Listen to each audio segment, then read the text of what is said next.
Back in 2010, Google introduced Google Instant, a search engine feature that displays suggestions and results as soon as you start typing in the search box.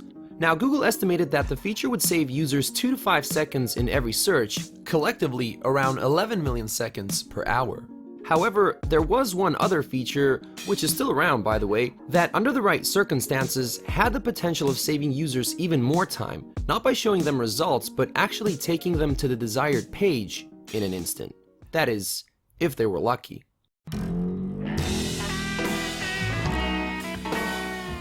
I'm feeling lucky. It's a button that has been on the Google homepage from the beginning, and its concept has always been very simple. When a user typed in a search query and clicked on the button, it would take them to the page listed on the top of the results. As Google co-founder Sergey Brin explained, the idea was that a user would have to have a dose of confidence that they would be directed to the exact page they were thinking of, or at least the relevant one, in a single try. In other words, they would have to feel pretty lucky, hence how the button got its name. So why did they put it there? Google co-founder Larry Page once said that the point of I'm feeling lucky was to actually replace the domain name system for navigation. But what I personally find much more interesting than the technical ambitions behind the button is its psychological message. In the book In the Plex, How Google Thinks, Works, and Shapes Our Lives, author Stephen Levy wrote the following.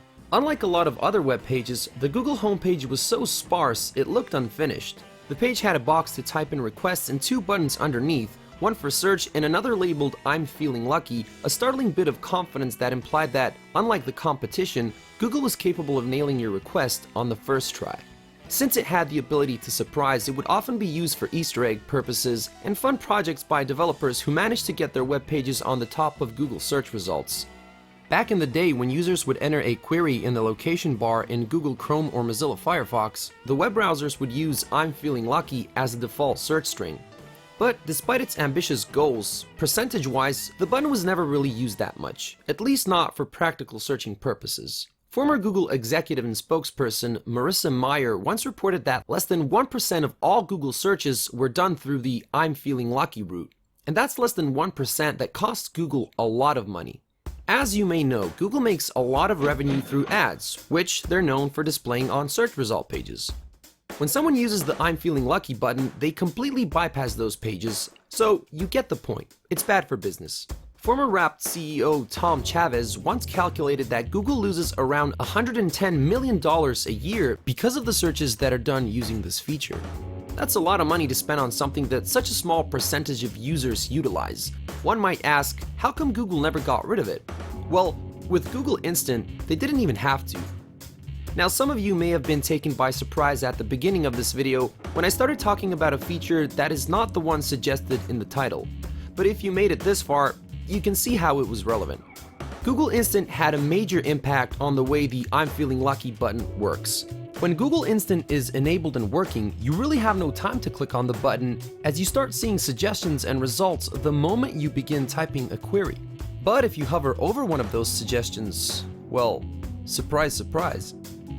There was a feature that allowed the text on the button to spin and land on a phrase like I'm feeling hungry or I'm feeling smart when the user would hover over it. Clicking on the button in this case would take the user to a Google page associated with the phrase.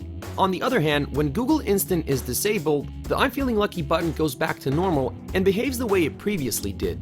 But whether Google Instant is enabled or disabled, clicking on the button while the search box is empty always takes the user to the Google Doodles gallery. Despite the fact that it doesn't have a very practical role, the second button on Google's homepage still stands on the same place and continues to almost dare the user. Try your luck. Google might lose some money, but so what? It's not like they're not filthy rich already. Marissa Mayer once said how the button serves as sort of a reminder that there are real people at Google and that they're not all about making money. Of course, that may sound like something to roll eyes at. Obviously, they are about making money, just like any other company.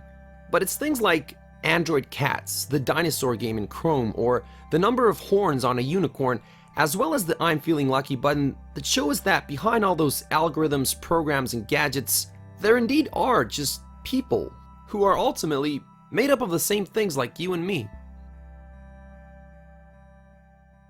Anyways, hope you enjoyed the video. Thanks for watching. good night and good luck.